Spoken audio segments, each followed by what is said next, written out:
Hey there, and welcome to Tales by June, where hearts break, heal, and sometimes seek revenge.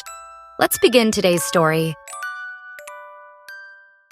I never thought I'd be the kind of woman who sat in the office bathroom, crying into a tissue I'd crumpled in my fist for an hour straight. But there I was. The sterile white light above flickered slightly, as if even it was tired of my nonsense. The cold porcelain of the sink pressed against my hip as I leaned against it, trying to steady my breathing. Just 20 minutes ago, I had been standing in the center of the grand ballroom at the Sheraton Hotel, where our company's annual party was in full swing. Glittering lights, clinking glasses, and the soft notes of a jazz band in the background. Everything was perfect. Everything, except how I felt inside. My name is Natalie Hayes. I've worked at Coltech Global for 5 years. 5 long years of showing up early, staying late, volunteering for every task, and saying yes to every impossible deadline. I didn't have much of a social life outside work. My world revolved around that glass-paneled office on the 21st floor. And yet, I was invisible. Tonight was supposed to be my night. I'd worked tirelessly for the past year, closed major deals, onboarded 2 international clients, and even trained the new interns while managing my own load. I had stayed up nights, glued to my laptop, chugging bad coffee and ignoring texts from my mom just to make everything perfect. But none of that mattered. When our boss, Mr. Theodore Carson, took the stage, I straightened in anticipation. I even forced a smile. He was about to announce the annual promotion, the one I had worked for, prayed for, and dreamed of. My heart was pounding so loud I could barely hear him. And this year's promotion goes to someone who has demonstrated extraordinary poise, creativity, and strategic thinking. Please give a round of applause for our rising star, Jessica Monroe. The applause thundered. I froze. Jessica Monroe, my teammate. The one who always rolled in 15 minutes late, sipped her fancy iced lattes while scrolling through Instagram, and always found a way to make sure I did the work while she presented it. She was all red lips, high heels, and charm. And apparently, that was all that mattered. She sauntered to the stage in her silver dress, throwing me a smug glance before embracing Mr. Carson like they were old pals. She really deserves it, someone whispered nearby. About time she got recognized, another voice added. I stood there, numb, clapping slowly. The air felt thick around me. My cheeks burned. Then came the final stab. Mr. Carson leaned into the mic again. Let's all take notes from Jessica. In fact, Natalie, I think you should shadow her for a few weeks. Learn a few things. My heart sank to the floor. People turned to look at me, some with pity, some stifled chuckles. Jessica smirked, lifting her champagne glass like a toast. That's when I fled. Now, here I was, gripping the edges of the sink, blinking through tears, and breathing like I had just run a marathon. Why? Why did this always happen to me? My phone buzzed. A message from Jessica. Don't forget to pick up the files on Monday. I'll be busy enjoying my new office. I stared at the screen, then tossed the phone into my bag. Enough. I couldn't do this anymore. I wiped my face, straightened my dress, and walked out of the restroom. My heels clicked against the polished floor, each step growing steadier. I passed the ballroom where people were still laughing, still celebrating. I saw Mr. Carson talking to a group of executives, still holding his glass of scotch like nothing had happened. He didn't even look at me. But it didn't matter. Something inside me had changed. A fire, a quiet rage, a broken dam. I had spent years proving myself in a place that never intended to see me. And now, it was time to leave. I wasn't always the kind of woman who let people walk all over her. But I was the kind of girl who learned early that the world doesn't reward loudness when it comes from the wrong voice. I grew up in a small town in Pennsylvania. My father was a mechanic, my mother a school teacher. We didn't have much, but they gave me all they could. Love, discipline, and a belief that hard work would always pay off. I clung to that belief like a lifeline. It became my religion. I was never the loudest kid in class. I was the quiet one at the back with straight A's and a shy smile. The teachers loved me. The popular kids didn't notice me. And that was okay. I didn't need the spotlight. I just wanted to be seen for what I did. But that's the thing. I was never seen. When I graduated top of my high school, it was Sarah Palmer who got the recognition at the ceremony because her father donated the new gym. When I won a science fair project in 10th grade, My lab partner took the award on stage while I clapped from the audience. Maybe that's where it started. That pattern of being the engine behind the curtain. The one who pushed the car forward but never got to drive it. I studied business management on a full scholarship, juggling part-time jobs and endless lectures. I didn't party. I didn't drink. I just wanted to make something of myself, to give my parents the life they never had. When I landed the job at Coltech Global right after graduation, I thought I had made it. A multinational company, corporate offices, a view of the skyline. I sent a picture of my employee badge to my mom. She cried. I joined as a junior executive and slowly climbed the ladder, not with favors or connections, but with sweat. I read every file, stayed after hours, picked up projects others avoided. And slowly I got noticed, or so I thought. Then came Jessica Monroe. She joined a year after me. She had big hair, bigger heels, and the biggest laugh in the room. She had a confidence I never had, the kind that made people stop and turn. I admired her at first. She was charismatic, funny, and beautiful in that effortless, intimidating way. And she knew how to work a room. But she also knew how to work me. It started small. She'd ask for help with reports because she was swamped. I helped because I believed in being a team player. Then she started copying my formats, presenting my ideas, repeating things I said in meetings, but louder, shinier, dressed in smiles and sparkle, and people loved it. I didn't want to seem petty. I told myself, it's okay. People will see the truth eventually. They never did. Every time I did the research, she presented the deck. Every time I worked late, she got the pat on the back. When we pitched to a major client in March, I had written every word of that proposal. She barely read it, but she stood up in that boardroom, flashing that smile, and closed the deal. Mr. Carson applauded her like she'd reinvented business itself. She winked at me on the way out, and I just stood there, folder in hand, heart in my shoes. I kept telling myself to be patient, to wait my turn. That hard work had to count for something. But the truth is, hard work only matters when someone is looking, and no one ever looked at me. The Jessica incident wasn't isolated. It became the rhythm of my work life. Me putting in the effort, her getting the glory. I wrote strategy plans, she emailed them to the board. I did the data crunching, she shared it at town halls. Sometimes I'd hear her taking credit for things she didn't even understand. But Mr. Carson never questioned her. She was charming, polished, the kind of woman men listened to and women envied. And I was just Natalie, the dependable one, the invisible one. Now, sitting in my apartment in the dark after the party, the silence thick around me, I saw the truth for what it was. I had given them everything. My time, my talent, my loyalty. And all they gave me was the lesson I should have learned long ago. Being quiet, being good, being patient doesn't mean you'll be rewarded. Sometimes it just makes you easier to ignore. But I wasn't going to be ignored anymore. Monday morning came like a slow, heavy tide, dark clouds outside my window, a chill in the air, and a knot sitting deep in my stomach. I didn't sleep much the night before. I lay awake replaying every moment of the party in my mind. The applause, Jessica's smug smile, Mr. Carson's words. You should shadow her. Each memory was like a paper cut, small but stinging. By the time the sun rose, I had made up my mind. No more silence. I dressed like I was going into battle. Black slacks, pressed white blouse, hair pinned tight, and no makeup except for a bold red lip I never wore. It was war paint.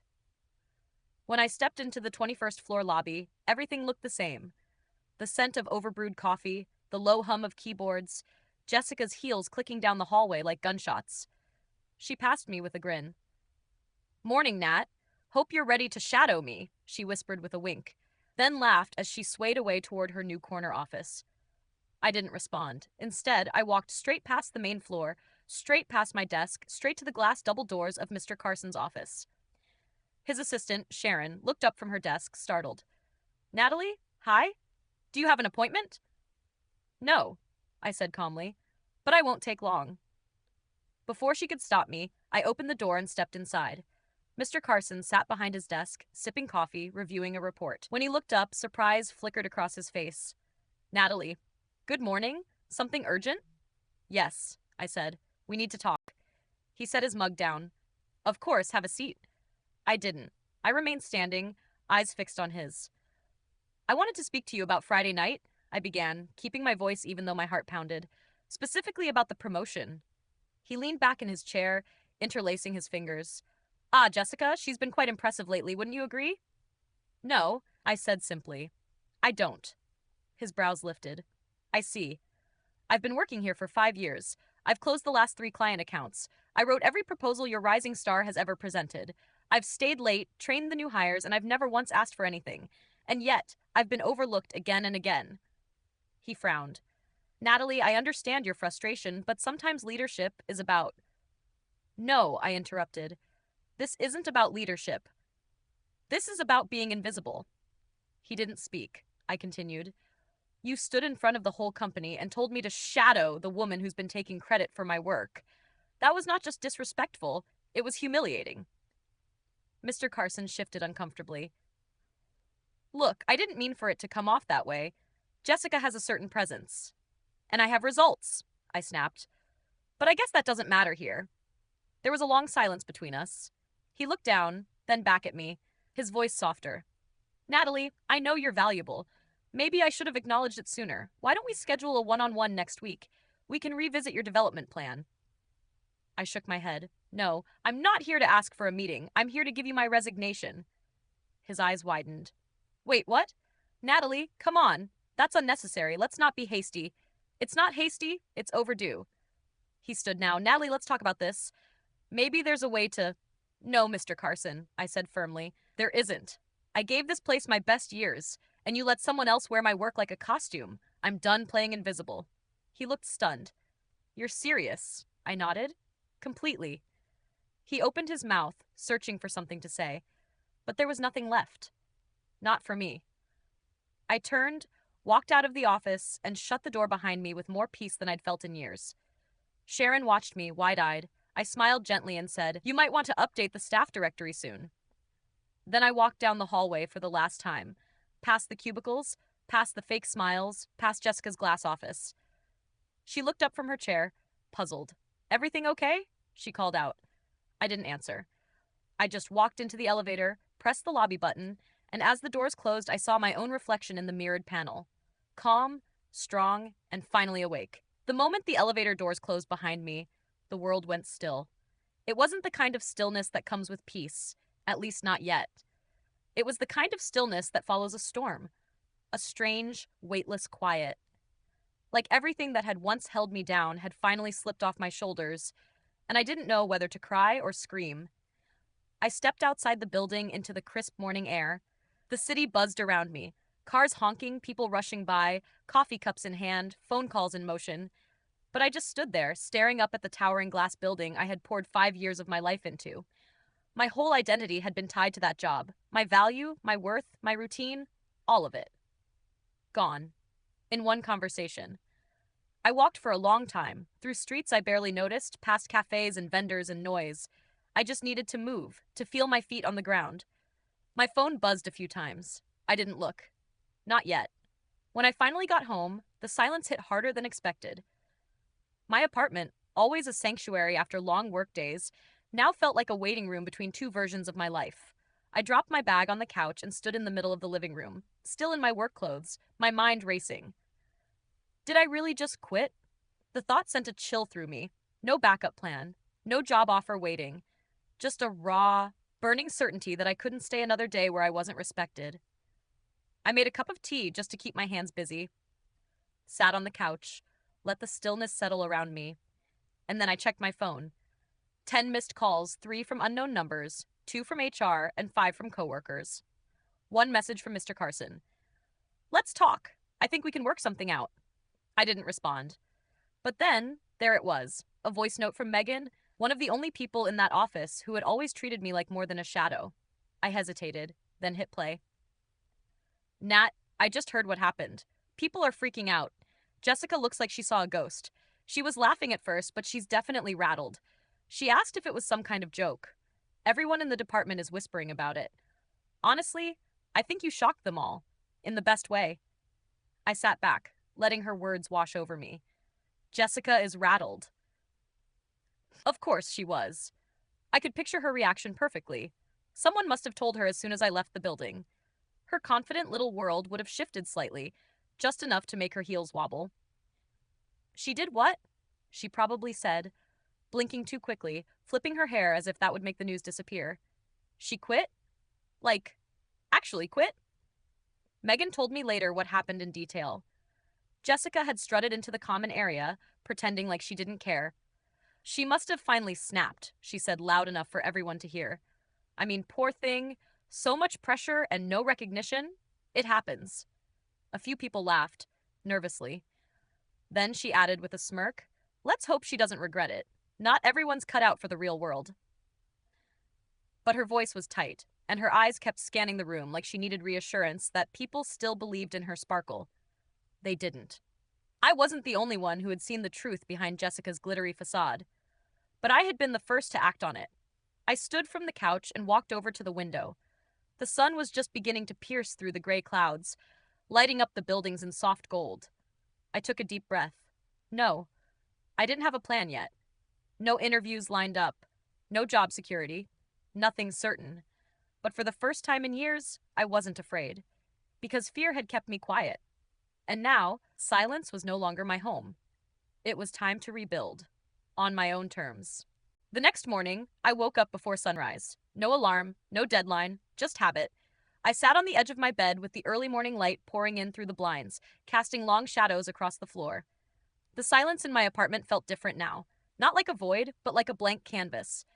And for the first time in a long time, I had the chance to paint something of my own.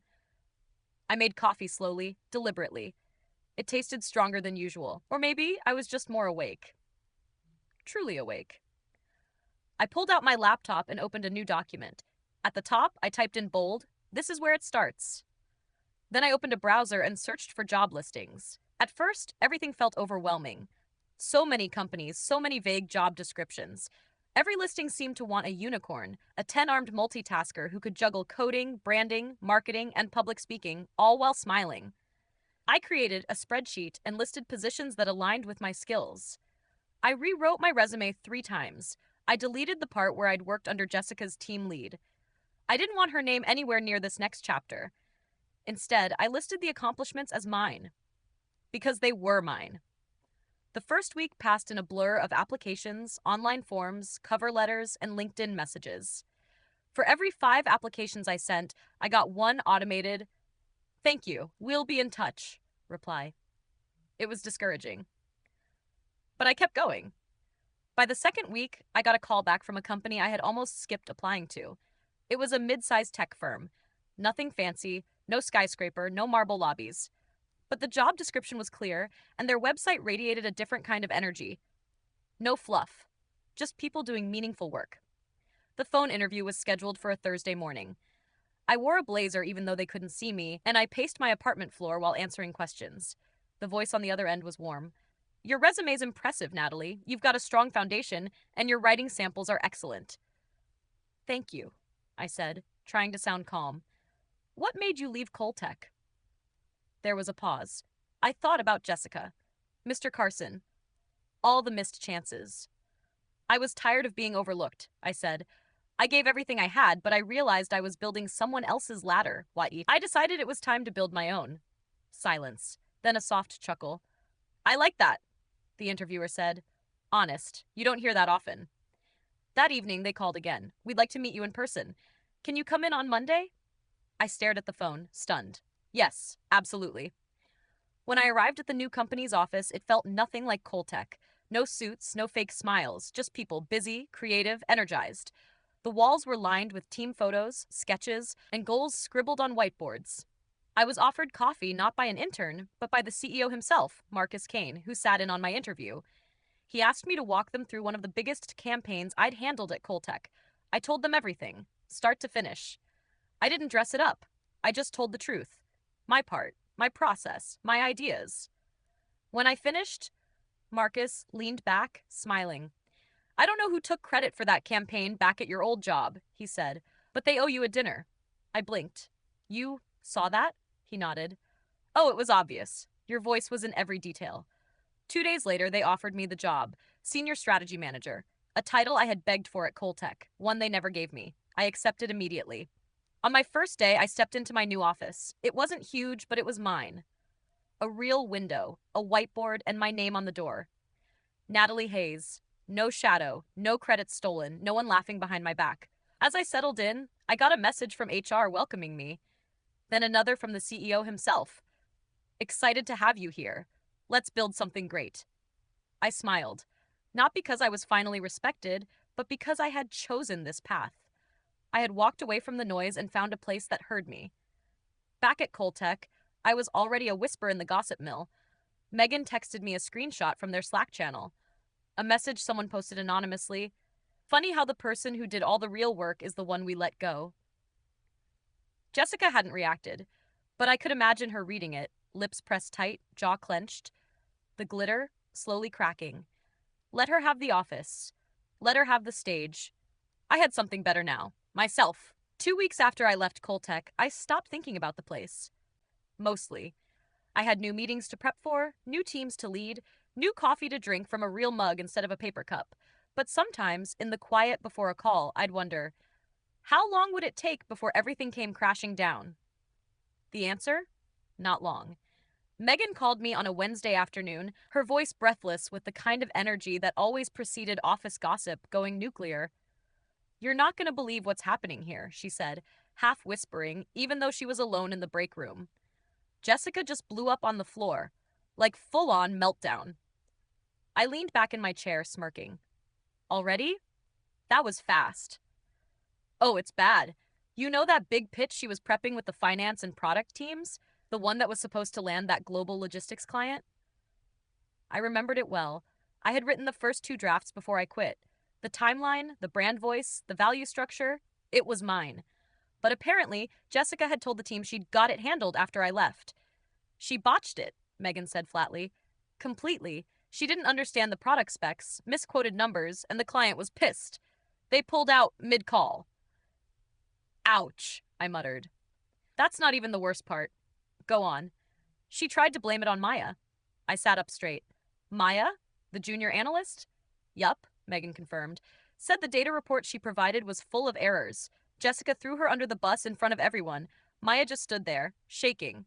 My jaw clenched. I knew that tactic all too well. But Natalie? Maya didn't break down. She snapped. She what? She pulled up the entire report history. She kept all her drafts, every change, every comment. She had receipts. Turns out Jessica never even opened the latest report Maya sent. Used an old version instead. My eyes widened. No way! Way, Megan said. She called Jessica out in front of everyone. Loud. People from other departments came out of their offices to watch. I couldn't help the laugh that escaped my lips. Maya? Sweet, quiet Maya? She was a lion, Megan said proudly. And it didn't stop there. A few others started chiming in. Andre from marketing said Jessica never replied to his emails.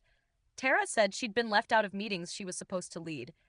Even Liam, asked why she was always taking credit for other people's work. My jaw dropped. It was like everyone had been holding their breath since you left, and today they all exhaled at once. I imagined Jessica, red-faced and cornered, her voice cracking as she tried to keep her mask on. But she couldn't charm her way out of this one. Not this time. She started screaming, Megan added, told everyone they were jealous, that she earned her promotion, that Mr. Carson trusted her more than anyone. And where was Mr. Carson in all this? Watching. Just watching. What did he do? Megan paused. After Jessica stormed out, he called an emergency meeting, said we need to restore professionalism, and that recent tensions have made him realize some people were carrying more weight than he gave them credit for. I let out a low whistle. Sounds like regret. Sounds like karma, Megan replied. He didn't say your name, but he didn't have to. I leaned back, staring out the window of my new office. For a moment, I felt a twinge of sadness, for the years I spent silent, letting people like Jessica step over me. But that sadness quickly turned into something sharper. Cleaner. Vindication. Keep me posted, I told Megan.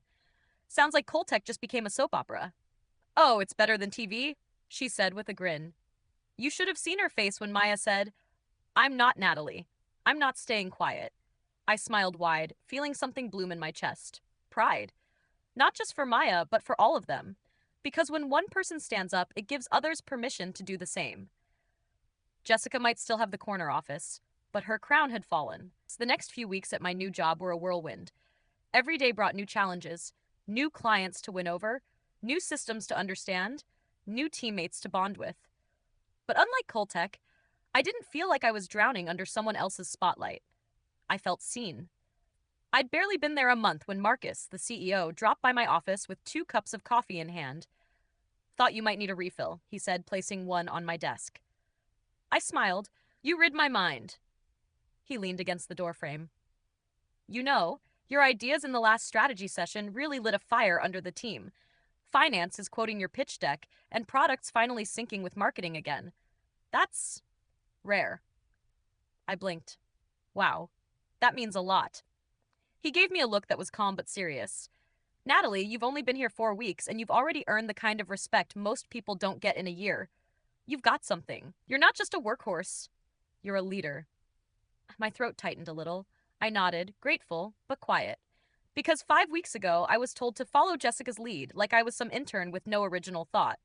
And now here I was, being trusted to lead. He paused. "Ever think about building your own team?" I looked up. "You mean hire?" "Eventually. You've got the green light if you need support. I want you to do things your way, not just fit into a mold." Something in my chest swelled. This was what it felt like to be believed in. That evening, I stayed late, not because I had to, but because I wanted to. I fine-tuned the upcoming campaign, ran data projections myself, and even reached out to Maya to thank her for standing up to Jessica. She messaged back immediately. "You gave me the courage to. I learned from watching you."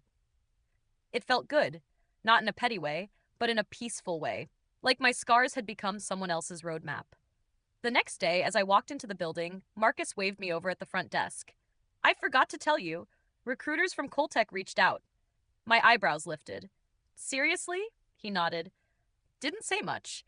Just asked how you were doing and whether you were happy here." I smirked. "Let me guess. They didn't say why they were asking." "Nope," he grinned. "But I have a feeling you shook up their world." I chuckled. "I'm not going back if that's what they were hoping." "I know," he said, "but it's still fun to watch the Empire sweat." Later that week, I was presenting a campaign to a notoriously tough client, an international brand with high expectations and even higher demands. I led the pitch, fielded questions with calm precision, and didn't flinch when they pushed back. After the call, the client's CMO stood and shook my hand. "I've heard pitches from 10 agencies this month," she said. "But yours? This one spoke to people. To purpose. That's rare. I want your team on this." I didn't say anything right away. I was stunned.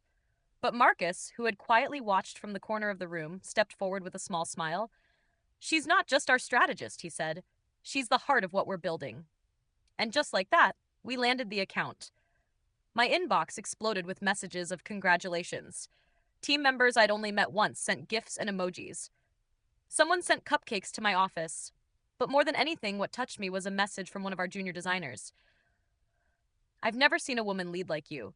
You're firm, but kind. Direct, but open. I didn't think I could ever be like that. Now I want to try." That night, I sat at home with a glass of wine in hand, the city glowing beyond my windows, and thought about the girl I used to be. The one who stayed quiet. The one who worked through lunch breaks. The one who took the blame, who watched someone else walk across the stage while she stood in the shadows. That girl was gone. In her place was a woman who had walked away, broken for a moment, but rebuilt stronger. Brick by brick, day by day. I didn't need to win them over anymore. I had won myself back. It started with an email. Subject: Keynote Speaker Invitation, Women in Tech Leadership Summit. At first I thought it was spam. Me? A keynote speaker? I opened it, expecting a mix-up, but there it was. My name. Clearly printed. "Dear Miss Natalie Hayes, we've been following your recent work in strategic branding and leadership transformation. Your story, especially your rise in your current company, has inspired many in our network. We would be honored if you would deliver a keynote speech at our annual summit, focused on redefining leadership and owning your voice." I stared at the screen, heart pounding. All those years of being silenced. All the times I swallowed my words and watched others take the credit. Now they wanted to hear my voice. Not as an assistant, not as a background player, but as a leader. I said yes. The day of the summit, I stood backstage behind the thick velvet curtains, gripping my notes. I was nervous, of course, but not scared. Not anymore. The MC's voice echoed through the auditorium. Please welcome to the stage the woman redefining quiet leadership, Natalie Hayes. Applause. I walked out slowly, my heels echoing across the stage, 1,000 eyes watching. The lights were hot, but I felt steady. I took a deep breath, and I told them everything about the years of being overlooked. The pain of watching someone else get rewarded for work I had bled for. The moment my boss told me to follow her example. The party. The humiliation, the heartbreak. And then, my breaking point. My rebirth. I spoke of walking away, starting again, being respected finally for my voice, not just my labor. And I ended with this. Don't wait for someone to hand you the spotlight. Build your own. It's hard. It's terrifying. But I promise you, nothing compares to the moment you finally hear your own name and know it was earned. Thunderous applause filled the hall. People stood. Some wiped tears. I smiled, and for the first time in my life, it reached every part of me. After the talk, I stepped outside the venue for air. The breeze was cool against my skin, and my phone buzzed with messages. Strangers thanking me, women telling me they'd handed in their resignations that day, junior employees saying they'd found the courage to speak up. Then came one I didn't expect, from an unknown number. You were amazing up there. I watched from the live stream. I'm sorry for everything. You were right all along. I never should have told you to follow Jessica. I wish I'd had the guts to tell you that sooner. Carson. I stared at it stunned. Mr. Carson, there was no anger in me anymore. Just clarity. I didn't reply. Pat, some apologies arrived too late, not out of cruelty, but because they're no longer needed. I didn't need his validation. I had my own now. A week later, Megan called. You really broke the internet, huh? I laughed. It was just a speech. No, she said. It was a reckoning. Jessica got demoted. My brows lifted. Seriously? Yup, HR opened an investigation after Maya's outburst. Turns out Jessica had a whole pattern of mismanagement and deception. She tried to throw you under the bus again, by the way, saying you left during a critical quarter without documenting handovers. But get this. Someone on the executive team pulled up your old notes. Impeccable. They shut her down. I let out a slow breath. Wow. She's still at Coltech, but she's nobody now. Desk by the copier. No team. No spotlight. And just like that, the empire fell. I didn't feel the need to gloat. Life had done what it always does, revealed the truth. Meanwhile, things kept getting brighter on my end. I got a raise, then another. Marcus invited me to be part of the core innovation board. I started mentoring young women in our company. Maya even joined us for a virtual panel. And one day, I passed a glass conference room during a company event and caught sight of myself in the reflection. Straight spine, confident stride, soft smile. That was me. Not surviving. Thriving. A few months later, I stood on a rooftop at our company's anniversary celebration, champagne in hand, as the sun set behind the city skyline. Marcus raised a toast. To Natalie, he said, for reminding us what leadership really looks like, for showing us that rising doesn't require stepping on others. Sometimes it just means standing tall. Everyone cheered. As the music played and the lights danced in the dusk, I felt something shift inside me. This wasn't just success. This was peace. I had come from nothing, from being invisible, from taking the blame, the silence, the shame, and now I was building something real. With people who saw me, heard me, valued me. No more begging to be seen, no more shrinking, no more waiting. Just me, alive, powerful, whole. The end.